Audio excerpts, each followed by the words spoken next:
still searching for answers. News 8's Rebecca Smith follows the fateful route traveled before a weekend boat crash ended with 4 dead, others still hospitalized. Will the Zebra fit in a squad if we need to? Yeah. A Cascade man who police say took his Zebra and Parrot on a joyride explains his wild ways to News 8. Now, live from the WQAD HD studios, News 8 at 10 starts now. Good evening, I'm Rachel Davis. And I'm Jason Beckman. Thank you for joining us tonight. The investigation continues right now in Burlington. Family and friends still searching for answers after 4 people were killed early Saturday. 2 boats, one with 11 people on board, crashed in the dark. Tonight, 2 girls remain hospitalized. News 8's Rebecca Smith joins us live from Burlington with a look at what led up to the deadly crash. The accident occurred about 4 miles north up the Mississippi from this bridge that crosses over into Burlington. We set out earlier today to find out the exact route that the boaters took that night. Just ride around up and down the river. We kind of come down here sometimes and then we just fool around. The site of almost daily get-togethers, Otter Island is a favorite hangout of Amber Hussey and her friends, most of whom just graduated from Burlington High School. It, along with another similar beach known as John Boat Beach, don't quiet down much at night. These islands along the Mississippi River are frequent hotspots for teens and booze. Throw boats into the mix and you've got potential for danger, as was shown last Saturday when a John boat carrying 11 passengers crashed into another boat, killing 4 people and injuring 8 others. It's definitely, I think, it's an eye-opener, I guess. Hussey knew one of the dead, Jacob Boyd. It's just kind of unreal that he's not here because I'm Facebook friends with him. Department of Natural Resources Officer Paul Kay showed us where the boats would have gone that night as they shuttled kids home from a party on one of the islands. The Des Moines County Sheriff's Office says there was alcohol served at the party, but it hasn't yet determined whether or not it played a role in the crash. Kay says alcohol and boats don't always mix. Your ability to operate and your everything, your senses, your coordination, everything changes pretty dramatically. The section of the river where the accident happened looks calm enough, but Kay says looks, of course, can be deceiving. Water seems peaceful and that kind of lures you in because, water, the river is unforgiving. While the causes of death haven't yet been released, Kay says once you're in the water, it's a struggle to stay afloat, especially if you're not wearing a life jacket. You fall in and get the wind knocked out of you, and it takes just a gulp of water in your mouth. You start coughing, then you can't breathe. As for friends like Green, this tragic accident is a reminder of what could happen.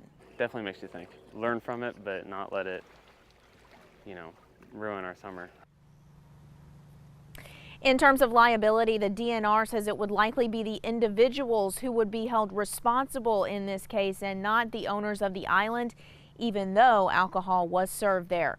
Reporting live in Burlington, Rebecca Smith, WQAD HD News 8. Thank you, Rebecca. Hundreds of people throughout Burlington, of course, are preparing to remember those lost later this week. 20-year-old Caitlin Ashley, for instance, had worked for years here at El Taco Casa. It will be closed most of Friday as her now former co-workers and boss mourn her loss, something, of course, completely unexpected. People keep coming in. We understand, this girl worked for you. And you just lose it. Funeral services for the 4 people who lost their lives are all scheduled for Friday. A family is fine after escaping a fire that sparked on the side of their home about an hour ago.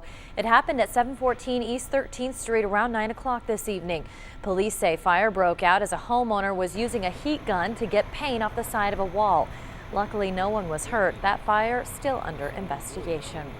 Monday, we got to hear a victim's dramatic cave rescue story after being trapped in the Maquoketa Caves for 20 hours. Today, Davenport firefighters celebrate their part in the rescue with a very similar story.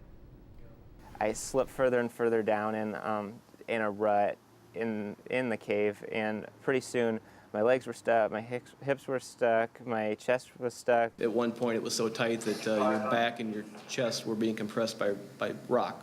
It made it hard to breathe sometimes. The Davenport team got the call Saturday morning after other local crews had worked through the night to try and free 20-year-old Logan Eliason.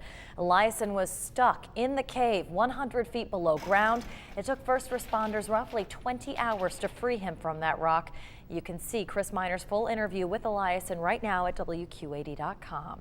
A Cascade, Iowa man's love for exotic animals went a little too far, at least according to police. The man was arrested on Sunday night for driving while intoxicated. But as News 8's Jonathan Ketz explains, there's little more to this story, isn't there, John? There was a little bit more to this story, and you want to talk about a couple of wild companions, and then you have a third person here who was involved who really wasn't having a good day. Now, it started off as just another Sunday for Cascade man Gerald Ryder, a man who says he was drinking with his buddy at the time. But when he decided to go into town and try to show off some of his animals, that's when things got really interesting.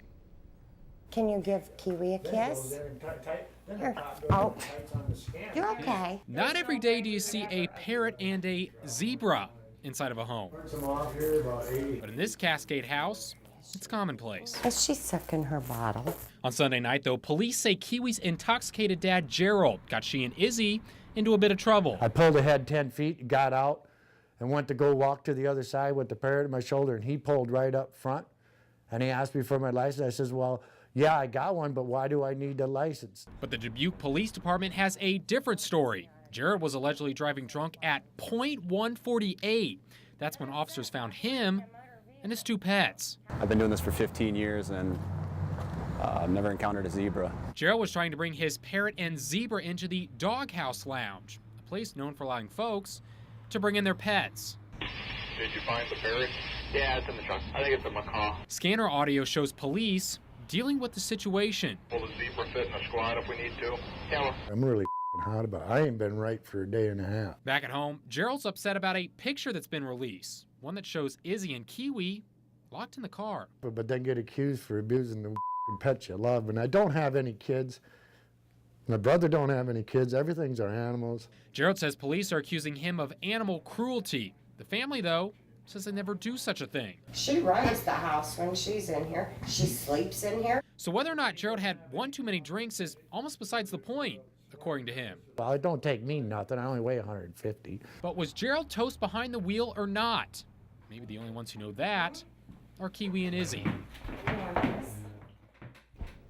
Should ask the zebra to comment on this one. All right, well, the one question that still remains is who took the photo that shows Izzy and Kiwi in the car? Well, Gerald claims that police did. However, we asked that police today, and they deny that accusation. How about that, Jason Rochelle? I hope we can tell viewers to certainly stay tuned for further developments in that story. Another perfect day weather-wise, meanwhile, for zebras, parrots, you name it out there. Any kind of wildlife, and people too. Storm Team 8 meteorologist Terry Swales has more in a first check of our forecast tonight. Terry? That story is about as weird as the winter we've had around here this past year. I'm telling you, that's pretty unique. And one of the things you're going to notice around here in the next 24 hours is an uptick in temperatures. We've got some warm air moving back into the Midwest, and this will set the stage for the potential of record high temperatures over the Memorial Day weekend. Some highs well up into the 90s, hard to believe. Taking a look at the satellite tonight, you can see a few high thin clouds showing up to the west of us. These are associated with some thunderstorms out in Nebraska and South Dakota. A few of those will be passing across here later tonight and tomorrow morning, but they're very thin clouds, and you'll be able to see the sun right through those tomorrow. And temperatures should be back up in the middle 80s, just the tip of the iceberg as far as this big-time warming trend is concerned. Thank you, Terry. An Iowa same-sex couple asks the Supreme Court to hear their argument about their child's birth certificate. Heather and Melissa Gartner won their case in Polk County Court, but when a judge ruled that both their names should be on their daughter's birth certificate. The couple was legally married in Iowa when Heather gave birth to their daughter, but the Iowa Department of Public Health is now appealing that judge's decision, and the couple is asking the Supreme Court to hear the case. Their case will likely have an effect on another case involving a same-sex couple. Jenny and Jessica Butenmeyer sued when Jenny's name was removed from the death certificate for their stillborn son. The Iowa Department of Public Health denies removing her name. The Butenmeyers' case is still pending in court. The search for a man who went missing in the Cedar River on Saturday appears to have ended tonight. First responders say they found the 28-year-old man's body this morning. Police say he was trying to swim across the river when he went under. Medical examiner will confirm the victim's identity before releasing the man's name.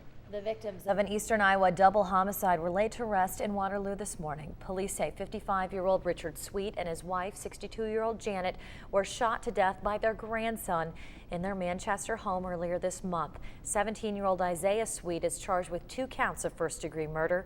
He's expected to be back in court by the end of the week. The FBI says 2 bodies found in a western Iowa park are those of a missing Nebraska woman and her son. 41-year-old Charlotte Schilling and her son Owen have been identified as the two bodies found by a passerby near the Lake Manawa State Park on Sunday. Schilling and her son disappeared from their home in Plattsmouth, Nebraska on May 10th. Relatives say they were going on a camping trip. Police say they are not looking for a suspect at large, but have yet to release the cause of death. Still to come on News 8 at 10, a gruesome piece of presidential history hits the auction block. It's prompting Ronald Reagan's foundation to fight back. Just how far they say they'll go ahead. Then too hot to work. A woman claims she lost her job because of her good looks. That's ahead on News 8 at 10. You are watching HD News 8 at 10 with Jason Fechner and Rachel Davis.